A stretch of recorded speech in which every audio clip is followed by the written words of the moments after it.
namaskar. This is Firstpost and you're watching Vantage with me, Palki Sharma.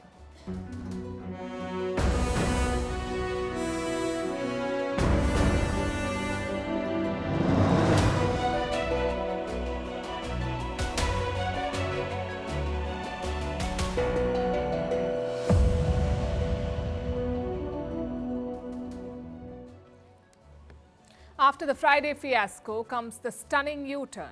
Ukrainian President Volodymyr Zelensky now wants to sue for peace. He also wants to sign the minerals deal with America. So what led to this turnaround? Was it the US pausing military aid to Kiev?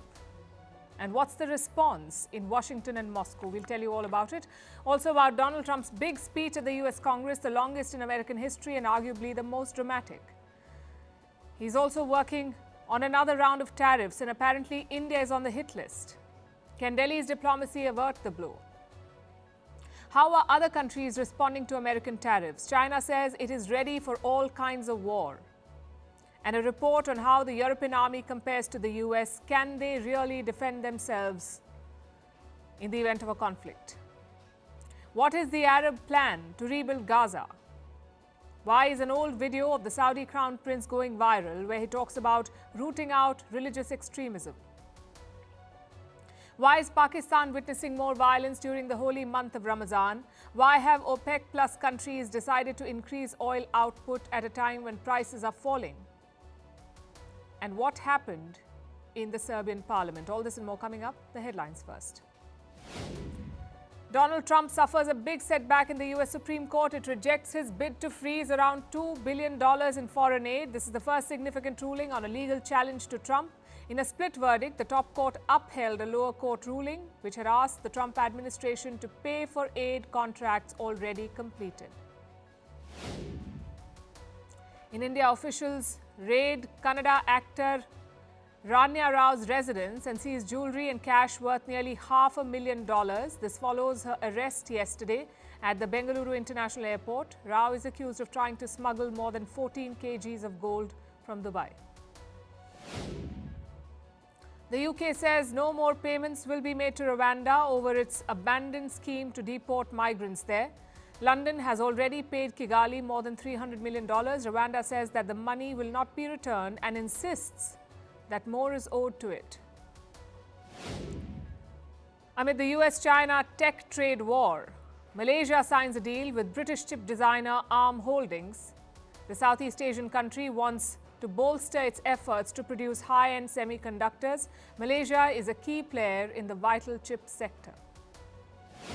And LeBron James creates NBA history, becomes the first player to score 50,000 career points. This extends his lead as the league's all-time record scorer.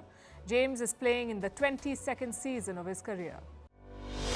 Merci beaucoup. Hi, how are you? Very well, thank you. Thank you for being here. Namaste, Mr. President. Bharat Kelogan, Komeri Namaste. How many people generally follow you in interviews? Typically in a month, we have viewers up to 150 million. That's more than twice the population of France. And in the last 2 years, we had 3 billion viewers. So I say, Lohon, this is your chance to be famous. You're on Firstpost. One word to describe your equation with Prime Minister Modi. Amitié. As India and France work together, are you creating a new era of non-alignment in the technology space? India is a training superpower. 1 million engineers a year, more than all of Europe and the US combined. So we have that partnership. We have a partnership on the environment and the economy. We also have civilian nuclear programs, and that is something we've developed far beyond the France-India relationship. So we want to work together on AI. And then comes China with its DeepSeek, creating models at a fraction of the cost. Did that innovation take you by surprise? Did that breakthrough make you sit up and think, what did the Chinese do and how? But what did DeepSeek do? They took everything that was already available from the last AI model, and then they recalibrated it. So are you going to ban Chinese AI in France? So we don't have this American approach of banning tech because of where it comes from.